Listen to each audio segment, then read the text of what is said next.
अस्सलाम वालेकुम दोस्तों, एक बार फिर आपकी खिदमत में हाजिर हैं। मैं फैज़ान सिद्दीकी, मिस्टर करीम अम्मानी। आज हम जो है वो किसी सियासत पे, किसी मईशत पे, किसी किस्म की कोई बात नहीं करेंगे। आज हम बात करेंगे पाकिस्तान की एंटरटेनमेंट इंडस्ट्री या पाकिस्तान की टीवी जो ड्रामा सीरियल्स ड्रामा की जो। इंडस्ट्री।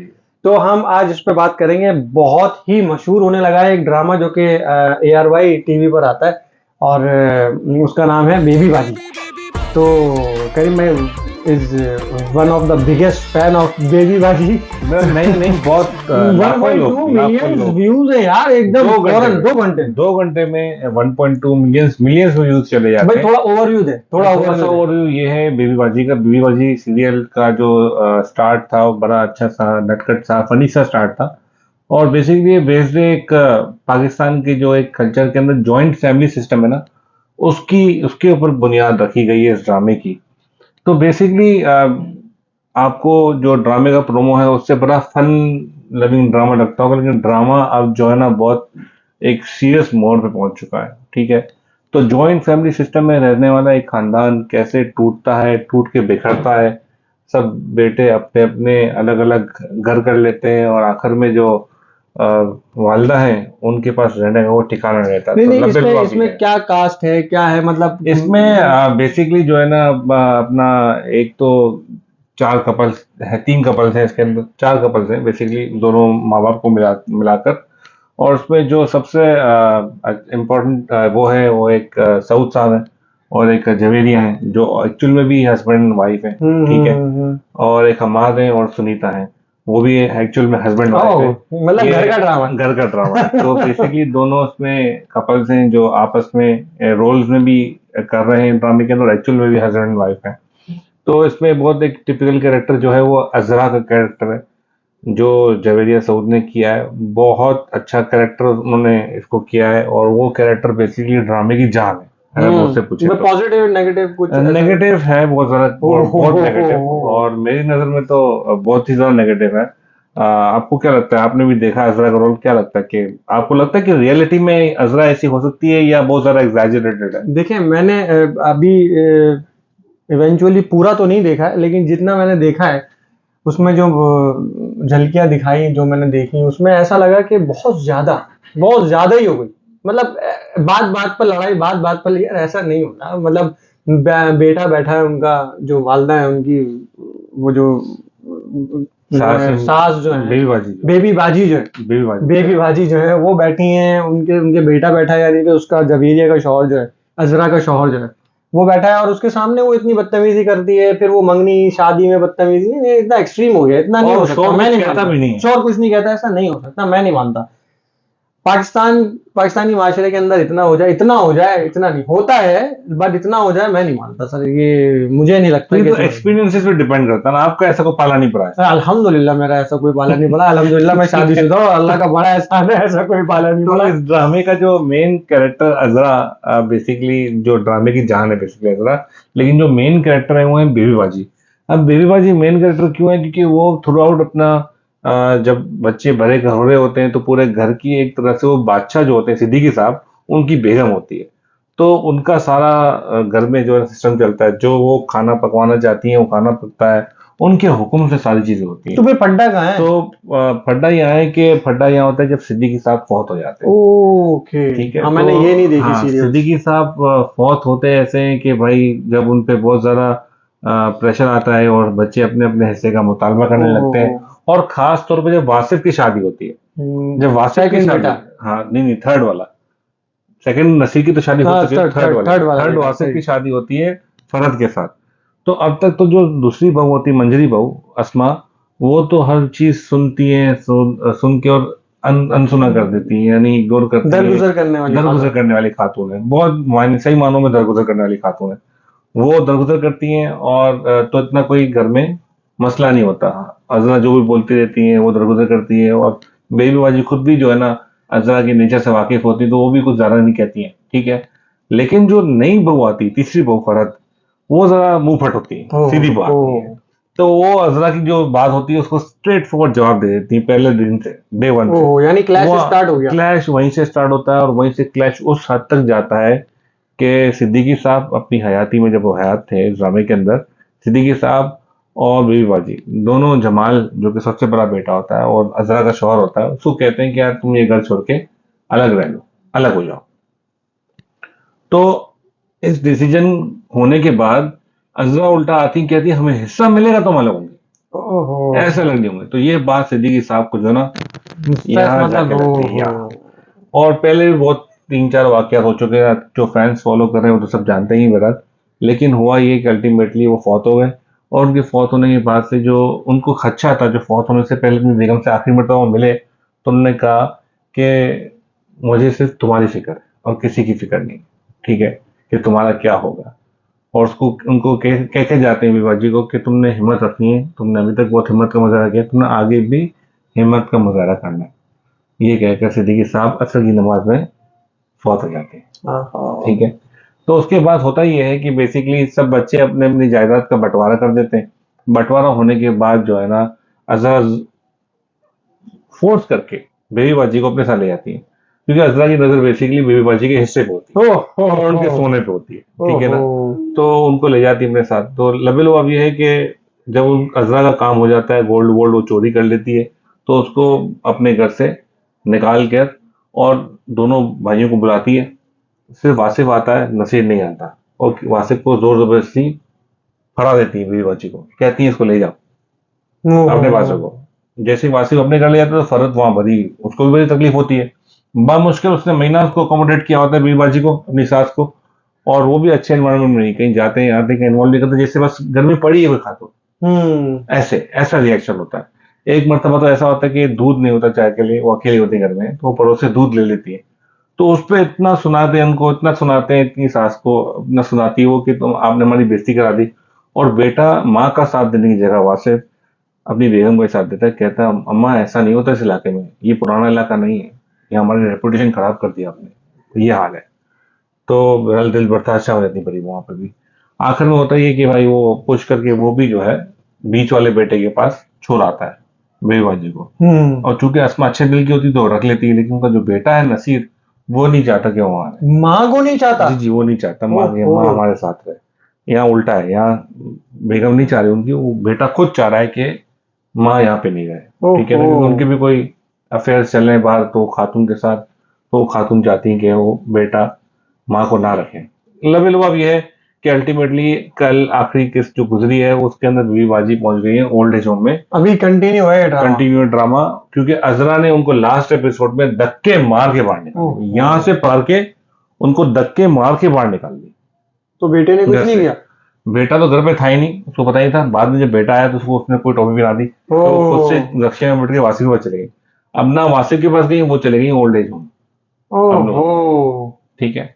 अब वो ओल्ड एज होम में अपना वक्त गुजार रही है, और अब हमें ये है कि आगे क्या हो सकता है आगे इस ड्रामे में। अब एक बात है करीम भाई, एक बात है, अब अगर आगे का ड्रामा आपको लिखने के लिए देते जाए, अब आप ये बताओ कि इसके अंदर आगे क्या हो सकता है, आपकी क्या प्रोबेबिलिटीज है कि क्या क्या हो सकता है इस ड्रामे में। देखिए, इसमें स्पेकुलेशन ये है जो मैं समझ सकता हूँ, ये होना चाहिए या हो सकता है, अब राइटर तो बेहतर जानता होगा, कि बेबी बाजी जो है वो तो अभी फिलहाल ओल्ड एज होम में है, लेकिन जिन बच्चों ने इनको अपने घरों से निकाला है ना, वो ऐसी सिचुएशन में कि अभी वो फाइनेंशियली सब तबाह हो जाएंगे।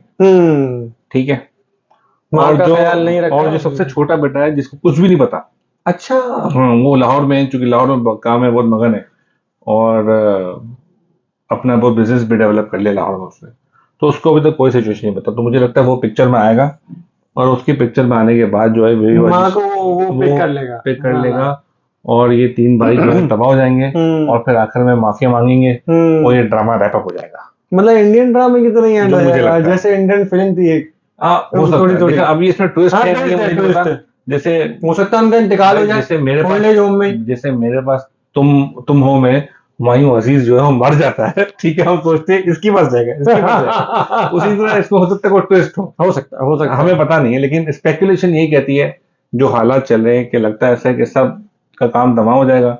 और मैं यही कह रहा हूँ ना, हो सकता है कि वो आंटी बेबी बाजी जो है उनका इंतकाल हो जाए, ये भी हो सकता मसला है, ये भी स्पेकुलेशन चल रही है ना, ये भी स्पेकुलेशन और चल उसके रही बाद यही भाई आपस में लड़ जाए और यहाँ रैप अप हो कुछ इस तरह की कोई अच्छा, ये सिचुएशन। ड्रामा आपने देखा ना, इसमें ड्रामे में आपको क्या लगता है कि हकीकत में ममनी इस ड्रामे में कोई अच्छा मैसेज है लोगों के लिए, या ऐसे ड्रामे से हमारे माशरे में जो है ना और बेचैनी बढ़ रही है, या हमारा कल्चरल सिस्टम इस ड्रामे से उजागर हो रहा है या तबाह हो रहा है?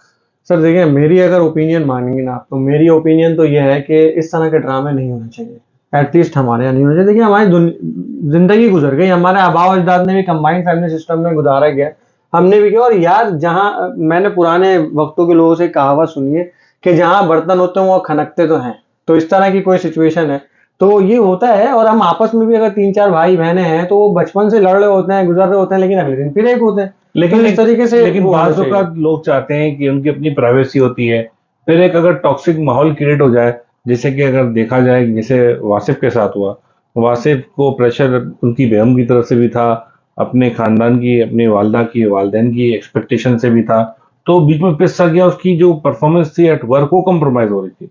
तो अगर ऐसे टॉक्सिक माहौल रहेगा और आपस में एक कोल्ड वॉर चल रही होगी सारी बहुओं की, तो बंदा प्रोडक्टिव कैसे हो सकता है? बिल्कुल सही कह रहे हैं सर, बिल्कुल सही कह रहे हैं। मैं जो ओपिनियन देना चाह रहा हूँ ना वो यही है, अगर इस तरह के माहौल हो तो मेरे ख्याल से देखिए एक दिन में डेवलप नहीं होता, इसमें टाइम लगता है ना, कि 1 दिन 2 दिन 3 दिन महीना साल। तो माँ बाप ये चीज जस्टिफाई कर नहीं सकते कि भाई मैं इसको अलग कर दूं, उसको नहीं कर रहा, इसको पैसे दे दिए हिस्सा, उसको नहीं दिया, ये जस्टिफिकेशन नहीं होगी। लेकिन उसमें ये हो सकता है कि अपनी ही जिंदगी के अंदर सबको दे दिया जाए कि जी आपके ये चीज है, बिस्मिल्लाह, अल्लाह हाफिज। अब इस वक्त दोनों कपल्स मौजूद होते हैं, वो अपनी जिंदगी अपने लिए भी एक सरमाया रखते हैं और अपना भी गुजर बसर करते हैं। ऐसे ऐसे माशरे में ये भी मौजूद है यानी अब हमारे देखिए ना, माशरे में। अल्टीमेटली जो इतनी मेहनत से सिद्दीकी साहब ने एक जायदाद बनाई, हम्म एक घर बनाया, हम्म वो घर आखिर में मिसमार हो गया हम्म और खत्म हो चुका, हम्म ठीक है, मरने के बाद। और मरने के बाद, ठीक और है, बेवा रुल रही है बेवा रोल रही है, ठीक है। तो अपनी ये चीज जिंदगी में। सर मैं ये यही चीज चाहता हूँ कि हाँ, अपनी जिंदगी में कर दो भैया, अब रुल रही है ना, मैं अपनी बीवी का साथ दूंगा ना, एक सपोर्ट खड़ा होगा कि भाई ये आगे जाके ये हालात में देख रहा हूँ, तो लिहाजा अच्छा उससे क्या होता कि अगर आप वो चारों को। लेकिन चारों अलग हो गए और यही मियाँ बीवी अकेले रह गए, तो दोनों में से कोई एक ऑफ हो गया तो एक का क्या होगा? अभी क्या हो रहा है, अभी क्या हो रहा है, उस वक्त जब ऑफ होंगे ना तो कोई ना कोई प्लान देकर ऑफ होंगे एक दूसरे को कि देखो अगर मुझे खुदा ना खास्ता ऐसा हो जाए तो फलानी चीज वहां रखी है, आप उससे गुजर बसर कर लेना। फलाने मैंने 2 कमरों का घर ले लिया, इसका किराया आया करेगा, उससे घर गुजर। लेकिन ये है देखें, कोई कोई वो भी हो सकती है ना, कोई बंदा पैरालाइज भी हो सकता है, मोहताज भी हो सकता है, तो उस सिचुएशन में तो बच्चे ही काम आते हैं। मतलब जिंदगी में और क्या रखा है, सरमाया तो बच्चे ही होते हैं ना। कहने का मकसद यह है कि अगर हम देखें इसको, तो हर किसी ने इन रोल से गुजरना है जिंदगी में। हम बच्चे भी होते हैं, हम फिर बाप भी बनते हैं, हम किसी के भाई भी होते हैं, हम किसी के देवर भी होते हैं, किसी के खावन भी होते हैं, ठीक है। बेशक। तो ये रोल हर किसी ने करने हैं। एक खातून भी, जैसे कि बीवीबाजी सास है इस केस में, वो एक माँ भी है, ठीक है, और वो भी कभी कभी बहू बहू नहीं होंगी, ठीक है। सास तो भी इसमें कभी बहू सारे रोल्स जो है ना, सारे रोल्स इसके अंदर अपना है, सारे के सारे रोल्स। तो इन रोल्स को हर किसी ने गुजरना है, इन रोल्स से। तो इस ड्रामे से एक इतना नेगेटिव इम्पैक्ट पैदा हो रहा है कि बंदा शुरू से डिसाइड कर ले कि आप जिसी ने भी आगे निकलना है जिंदगी में, कि यार जॉइंट फैमिली सिस्टम में रखो ही ना। रखूंगा तो मेरे सर में दर्द बनेगा बाद जाकर। दोनों पहलू है ना सर, अब दोनों पहलू है ना। देखिए इस ड्रामे के अंदर आपने ये देखा, आपने खुद कहा कि ये आगाज इसका इस तरह से हुआ कि बहुत नटखट फैमिली दिखाई गई, बहुत मतलब खट्टा मीठा, इस तरह कड़वा, हर तरह का इसमें फ्लेवर दिखाया गया। बाद में जाके ये एक्सट्रीमिस्ट हो गए कि जी नहीं जी अब हमारा सब कुछ हम हैं, बाकी कुछ नहीं। तो ये जो चीजें डेवलप होना शुरू होती हैं, तो मैं ये समझता हूँ कि जब ये चीजें डेवलप होना शुरू हो जाए उसी वक्त उनको कहा जाए कि जी ये ब्लॉक आपका है और ये ब्लॉक आपका है, हमने आपको दिया, अल्लाह हाफिज। अगर आप जाना चाहें तो बिस्मिल्लाह आप जा सकते हैं, ये अगर आपने रुकना हमारे साथ रहना चाहे हमारे साथ रहना। उसके अंदर क्या होगा, एक हिस्से के 5, आपकी एक जायदाद जो भी इनका था सरमाया, उसके 5 हिस्से होते ना, 4 हैं ये बच्चे तो 5 हिस्से होते हैं, एक माँ और बाप का भी होता ना, तो वो एक हिस्सा लेकर अपनी वाइफ को सेटल कर सकते थे कि हाँ जी अब ये जैसे फर्ज करें कि सबने अपने अपने मकान लिए, इनका भी एक मकान होता उसमें, वो अपना मकान 2 का एक कमरा, मैं बुढ़िया बुढ़े हम एक कमरे में रह लेंगे, बाकी अपना आज के बात है, बात ये सिर्फ छत की नहीं है, मकान की नहीं, बात ये है अपने होंगी ना, अपने माँ बाप की जिम्मेदारी लेने की। जो उसमें नजर आया कि कोई बेटा अपनी वालदा की जिम्मेदारी लेने को तैयार नहीं है, उसको खाना देने को तैयार नहीं है, उसको घर में रहने का हक देने को तैयार नहीं है। मतलब लेवल ये है, ठीक है। मतलब इस मजदार पे, और ये हकीकत है, माशरा उसी तरफ जा रहा है। अमेरिका में और बाकी जो वेस्टर्न ममालिक हैं, वहाँ पे ओल्ड होम सबसे ज्यादा ओल्ड होम्स का बिजनेस चलता है, क्योंकि वहाँ पर यही होता है, लोग अपनी लाइफ में इतने बिजी होते हैं कि वो अपने जो हमारे दादा दादी वालदेन, इनको उठाकर जो है ना ओल्ड एज होम में डाल सर देते लेकिन वहां तो सिस्टम है ना हैं। ठीक ये, है, हाँ सिस्टम है, क्योंकि और उनका यहाँ ये पे है ऐसा कि रुझान होते जा रहा है हाँ ना। ना, अब ये आज देखें होगा कुछ भी नहीं अगर ये हम हकीकत पर ले जाएं। तो जो हमारे बड़े बूढ़े कहा करते थे और जो हकीकत भी है कि जैसा करोगे वैसा भरोगे, तो होता कुछ नहीं है। जैसे हम वेस्टर्न सोसाइटीज में देख रहे हैं कि उन्होंने अपने माँ बाप को ओल्ड एज होम में पहुंचाया, जब उनके बच्चे बड़े हुए उन्होंने अपने माँ बाप को, यानी वो जो पहुंचा के आए थे सिस्टम आज बन खुद गया, पहुंच गए। सिस्टम तो बन ये गया। सिस्टम यहाँ भी बन जाएगा। हो सकता है कि पेड हो जाए कि जी हाँ जी अब आप लोग वहीं रह लें, अब आपका हमारे साथ तो कोई ताल्लुक ही नहीं है, हम उनको पे कर दिया करेंगे, वो आपकी सारी ऐसे ही होता जिम्मेदारी है, ऐसे ही इस होता तरह से है, जैसे नर्सिंग केयर्स होती हैं। ऐसे ही होता है। तो तो ड्रामे का जो है वो सस्पेंस अभी सस्पेंस अभी बाकी बाकी है। है हाँ कि वलीद का रोल अभी क्या होता है, और वलीद की भी जिन खातून के साथ सेटिंग चल रही है, ठीक है ना, उनके साथ क्या होता है, उनका रिश्ता कहीं और हो गया है, तो ये सब कुछ देखना बाकी है। लगता तो यही है कि वलीद वापस आके और गेम चेंजर होगा, और वही जो है ना इस ड्रामे में एक हीरो बन के आएगा और अपनी वालदा मोहतरमा बेबी बाजी को बचाएगा। वैसे लास्ट एपिसोड में ये भी पता चल गया कि बेबी बाजी का रियल नेम जो है वो रशीदा है। ओ, रशीदा, ठीक है, ओके। तो ओल्ड ओल्ड नेम है काफी। हाँ बिल्कुल, तो बड़ा अच्छा ड्रामा है, बड़ा फन लविंग ड्रामा है, और बहुत व्यूअरशिप है इसकी, और फैमिलीज मिलकर बैठ के देखती है ड्रामा, और रिजेम्बलेंस क्रिएट करने की कोशिश करते हैं टाइम्स, तो ऐसा भी होता है। लेकिन देखते हैं आगे ड्रामा किस मोड़ पे जाता है। लेकिन हमने कहा कि जस्ट फॉर फन आज हम एंटरटेनमेंट पे बात करते हैं, क्योंकि ये चीज हमारी लाइफ का पार्ट बन गई एक तरह से पिछले कुछ हफ्तों से जो चल रहा है ड्रामा। तो जो सर एक लाइफ में चीज ये भी है कि अगर ये ड्रामा देखने वाले जरूरी नहीं है इसमें से नेगेटिव चीजें निकालें। आपको नेगेटिविटी इसलिए भी दिखाई जा रही है कि आप अपने घरों से नेगेटिविटी को खत्म करें, एग्जैक्टली, चीजों को खत्म करें। मैं इसको पॉजिटिव वे में इस तरह से ले सकता हूँ कि इंडस्ट्री आपको इसलिए ये चीज दिखा रही है कि माशरे में बढ़ चुकी है, और उसको अवॉइड करना है, अवॉइड करने की avoid जरूरत करना है। सास अपना लेवल जो है ना वो बरकरार रखें कि मैं एक सास हूं तो एक माँ भी हूँ। बहुएं अपना लेवल बरकरार रखें कि हम सिर्फ इनकी बहुएं नहीं इनकी बेटियों की तरह हैं, क्योंकि वो अपनी बेटियां ब्याह चुकी होती हैं, बहुएं ही उनकी बेटियां होती हैं। तो ये सारी चीजें इसलिए दिखाई जा रही हैं कि आप लोग अपने जो घर हैं उनके तसलसल को बरकरार रखें कि भाई उसमें नेगेटिविटी को प्रमोट नहीं करें, नेगेटिविटी को अवॉइड करें। अवॉइड तो करना। ये इसको इस तरह से भी लिया और जाए। उसमें लास्ट मैसेज है, अगर आप जॉइंट फैमिली सिस्टम को परमान चलाना चाहते हैं तो लास्ट मैसेज है बर्दाश्त, बर्दाश्त, बिल्कुल सही। एक दूसरे को बर्दाश्त करना है। इसी नोट पे आज का व्लॉग खत्म करते हैं। उम्मीद है आपको ये पसंद आया होगा, और अगर पसंद आया तो प्लीज लाइक सब्सक्राइब शेयर करना ना भूलें। और हमारी कोशिश ये होती है कि हर हिस्से से जिंदगी के आपको छोटे छोटे व्लॉग्स बना के दिखाएं, और आपको बताएं कि हम क्या समझते हैं इस बारे में। बहुत शुक्रिया, अल्लाह ने के बाद। अल्लाह हाफिज।